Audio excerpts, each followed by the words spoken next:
Alright guys, what is up guys? It is I, James Penrose here, and you are live with Penrose. So yeah, what is up guys? It is I, James Penrose here, back again for my next video. Welcome, and this is my second episode of Live with Penrose, broadcasting live on Google Hangouts, and I'm going to be giving you guys my full official Royal Rumble 2016 review.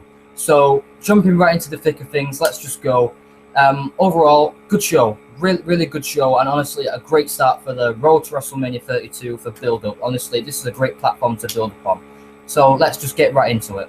So we kick off the show with the last man standing match between Dean Ambrose and Kevin Owens for the Intercontinental Championship. Honestly, I couldn't think of a better opener to start the show. These guys tore the house down, back and forth action. All the spots were crazy. The freaking twisting suplex that Kevin Owens does off the top rope through the table to Dean Ambrose, that was cool. The cannonball through the barricade, I love that. The elbow that Dean Ambrose did off the top of the top rope through the table on the outside, I like that.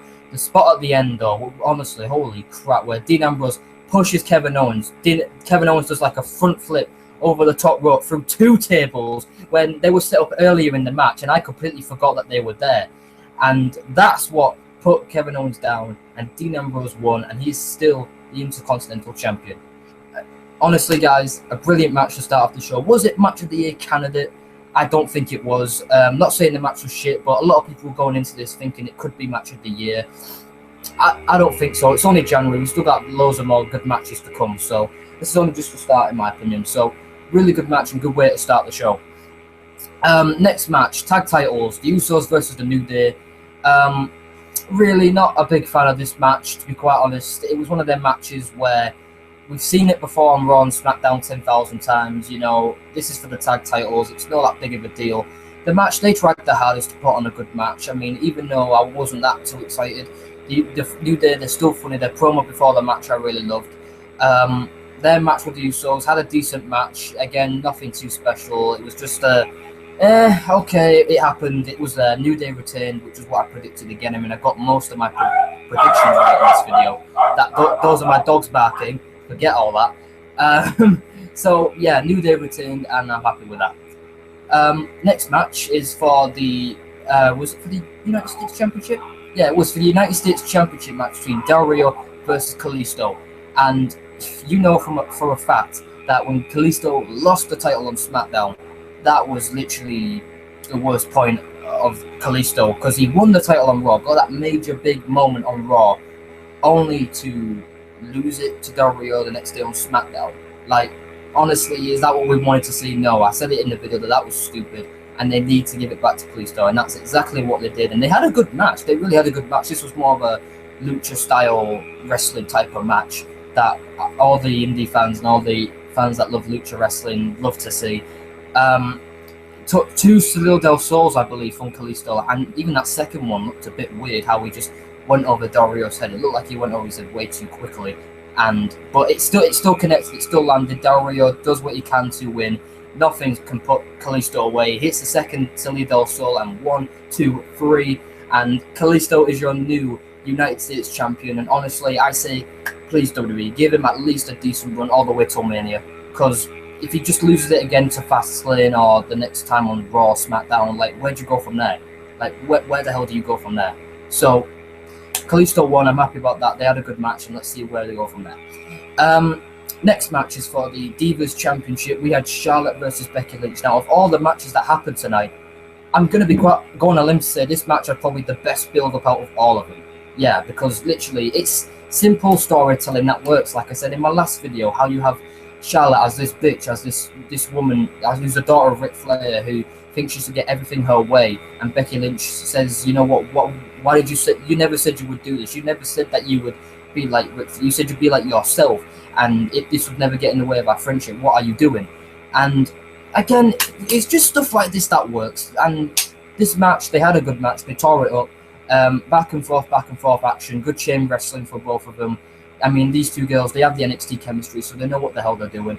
And I actually predicted Becky Lynch to win. I don't know why, but something in my mind was telling me and wanting me to pick Becky Lynch, just for the fact that this feud has been working so well, and Becky Lynch has been doing so well as a babyface that you give her the title and she can run with it and she can do well with it. We didn't get that. Charlotte ended up retaining with the distraction from Ric Flair. I mean, I'm glad that she's still utilizing Ric Flair and that she's been, again, this heel that everyone wants to see get beat.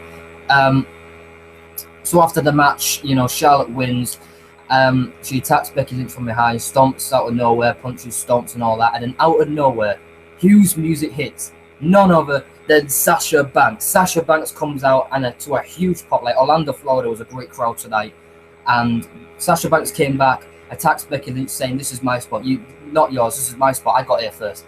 And just when you think Charlotte's about to leave and Sasha's like, "Okay, you can leave if you want," all of a sudden puts her in the Banks statement, signifying that at WrestleMania, we're going to get Charlotte versus Sasha Banks, or maybe even at Fastlane as well, for the Divas title. And honestly, guys, I am so pumped and excited for this match. I can't wait. Fastlane or WrestleMania, they're probably going to do those two matches, either at Fastlane or WrestleMania. Either way, I'm looking forward to it. It's going to be a great feud, and this is the perfect way to start it off. Again, the NXT chemistry is there, so they know what the hell they're doing, and I know they can pull off a good story here. So kudos to WWE for that. So now getting on to the main event of the evening, the Royal Rumble match for the WWE World Heavyweight Championship. Man, let me tell you, once again, just like last year, this match got me through a whole different range of emotions, positive or negative. Number one was Roman Reigns, and we all knew that from Raw. Number two was Rusev. We're like, Rusev, meh, don't care. And then number three hits. Entrance music number three hits. Who comes out at number three?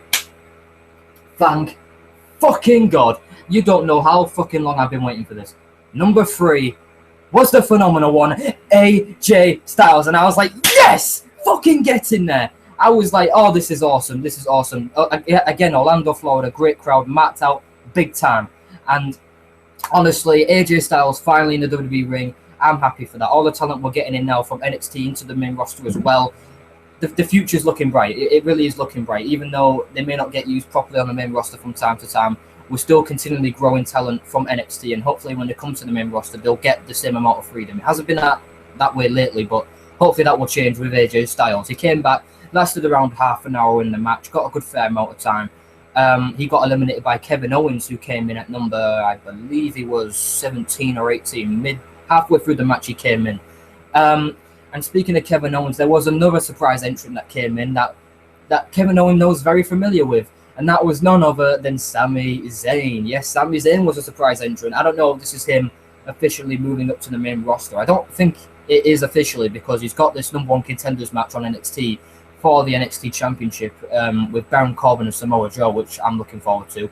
But this could also signify a feud between Sami Zayn and Kevin Owens, who they never got to finish their feud off for TakeOver Unstoppable because of Samoa Joe debuting. So hopefully that goes well. You hit 23, Lesnar comes out at 23. And I'm like, okay, I thought Lesnar would be number 30. What the hell's going on? So Lesnar comes out at 23. He's beating up the Wyatt family. He eliminates most of the Wyatt family as well. And which was also weird because they were the ones that eliminated Brock Lesnar too, even though all of them were eliminated by Lesnar, except Bray Wyatt, who was the last one of the Wyatts to come out. So those dogs are getting on my nerves, by the way. Anything can happen live. So you hit 29, and before this, the League of Nations came out, attacked Roman Reigns, and I'm thinking, oh, bollocks. Don't do it, WWE. Don't have Roman Reigns come back from injury like nothing's fucking happened and have him eliminate Lesnar. Don't do that. And luckily they didn't do that. Even though that's what I thought they were going to do, where Sheamus came out at 29, Reigns attacked him from behind, and Superman punch, spears everyone, and I'm thinking, oh, bollocks, here we go. Then number 30 hits. Who comes out at number 30 like I predicted? Triple fucking H. Since TLC, you haven't seen him. Well, we saw him on NXT, but in the main roster, we haven't seen him since TLC, where he got his ass kicked by Roman Reigns. And he came back tonight, and the crowd again in Orlando gave him a massive pop and reaction. And I'm just glad WWE gave us what we wanted. The fact that Triple H came back, stared Roman Reigns down a good few minutes while the rest was in there. Bray Wyatt, Chris Jericho, Dean Ambrose, Sheamus, all them lot got eliminated. And the final four was Sheamus. The dogs are howling big time, guys, so bear with me. But Sheamus, Dean Ambrose, Triple H and Roman Reigns were the last four. I had no complaints with that other than Sheamus. I mean, I don't really like Sheamus, so Sheamus was the first one eliminated, followed by Roman Reigns, believe it or not. Yes, Roman Reigns did in fact lose this match, guys. He was the second to be eliminated because Roman Reigns after eliminating Sheamus, I believe. I think Roman Reigns was the one. It was either him or Dean Ambrose that eliminated Sheamus. And then Roman Reigns got eliminated from behind by Triple H, gives him the DX chop, suck it, bitch. And Roman Reigns at that point lost the WWE World Heavyweight Championship. And at this point, no matter what the fuck happened, I was happy. The final two came down to Triple H and Dean Ambrose, the Intercontinental Champion from earlier on in the night. And honestly, that was a huge mark-out moment. And that was even more interesting than Triple H Roman Reigns itself, because Dean Ambrose is already the IC champion, and there's never been a time where the winner of the Royal Rumble match has come out of it as a dual champion, as the IC champ and the world champ. So that would have been awesome. But regardless of what the outcome was, I was happy, and it ended up with Triple H eventually, after they going back and forth, pedigrees, reversals, all that, Triple H finally gets Dean Ambrose over the top rope, and Triple H is now a 14-time world champion, and this is setting up the main event at WrestleMania. Well, I think it's the main event between Triple H and Roman Reigns. I can't wait for this match. Hopefully this is going to turn a corner for Roman Reigns, because he's still not connecting with the crowd. He's still getting booed as hell. The fans still think he's John Cena 2.0, so hopefully we can change that. So overall, good pay-per-view. Hopefully you guys have seen the pay-per-view. If you haven't, and I've spoiled it for you, I do apologize, but the title of the video was on above, so if I spoil it, then I'm sorry, but it is what it is. So good, solid show overall. I'm going to give it a B. I think it was a B show in terms of grades. A, B, C, D's, whatever. I'm going to give it a B. It was a good B show. And I truly believe... Are we still on? Yeah, we're still on. I thought we lost it there.